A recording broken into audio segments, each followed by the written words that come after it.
Well, the Detroit School Garden Collaborative is about 5 years old now. When the Healthy and Hunger-Free Act of 2010 was implemented and authorized by Congress, within that act was scenes about school gardens.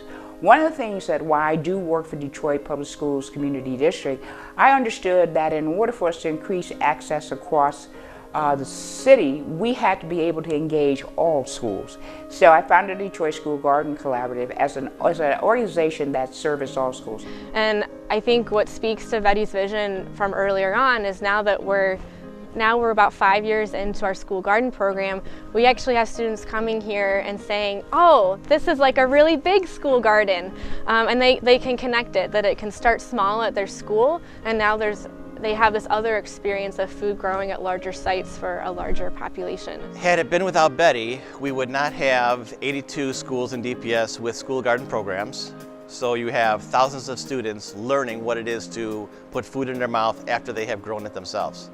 Without Betty's persuasion, we would not have a state-of-the-art program here at Drew, which is now the nation's largest and best program serving our special ed students growing food for the school lunch program and members of the community. So we are the biggest work skills program in Michigan. We have 500 kids at Drew ages 18 to 26.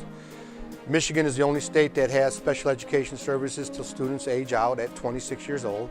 And what we're set up is like a city. We have a functional bank every other Tuesday. First Independence comes in and partners. Student-run kitchen. We have a convenience store. We have a laundromat. We have a movie theater. And our goal is to teach kids things within this building so that they can transfer those skills outside. Yeah, I don't have to search for what she's meant to this program because her handprint has been all over different parts of this building. Anywhere from coming out into the lot to seeing structures built outside, as well as things going on in this building, in and around this building. So, I mean, she's been a very valuable piece to our puzzle here at Drew. Our mainstay obviously is the horticulture program that we're so proud of with our partnership of Office of School Nutrition and Betti Wiggins. We have a huge carpentry program going on right now. We make all the flower beds. We make the majority of flower beds for the Detroit Public Schools, picnic tables, porch swings. And this is a population that many people have just wrote off. How she has taken some of our young men and women and actually encouraged them to come out with her. I've seen her roll up her sleeve to go out there and pick trucks and truckloads of vegetables. So she's not one that just orchestrates things from the office, but she's out there in the field with her flimsy hat on, rolling her sleeves up out there in the mud. She's made a difference in the lives of 500 students in this building. By investing in this property, we have these 7 greenhouses, we have a wheelchair accessible hoop house. She uses her money to help us out. We plant the crops all summer long. I think they average about 20,000 pounds of produce. My kids were able to go practice entrepreneurship selling at the Eastern Market. We have the student-run kitchen where they have fresh salads. We help the community. She's really helped put Drew on the map. I'm really proud of her.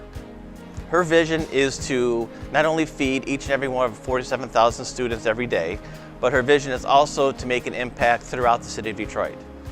Through our program here at Drew and the Detroit School Garden Collaborative and their 82 garden programs, not only students, but families are getting the information that they can make healthy eating choices. I know if you go to cafeterias, you're going to see kids that actually enjoy and appreciate what's being served to them. And I think even more important in some ways is that you have faculty and staff that notice the difference and also have a greater appreciation for the food that's being served to their students because of the programming that we're doing. It's not just about here in the city, it's about changing how people across the country perceive food and the relationship that they have with their food. Food is the gateway to better health, and I think that she's helping people realize that. So whether it's increasing local procurement directly to food being served at schools, to the farm that we're at now, a 3-acre farm that not only grows food for students, but it's now an educational space. When children are able to actually touch the food, see that it grows and have a part of it, then they feel more ownership, they feel more connected with good food, and they're excited about eating it. So it's just brought excitement to the community. It's made good food live in the community and just really enrich the children's lives and their experience at school.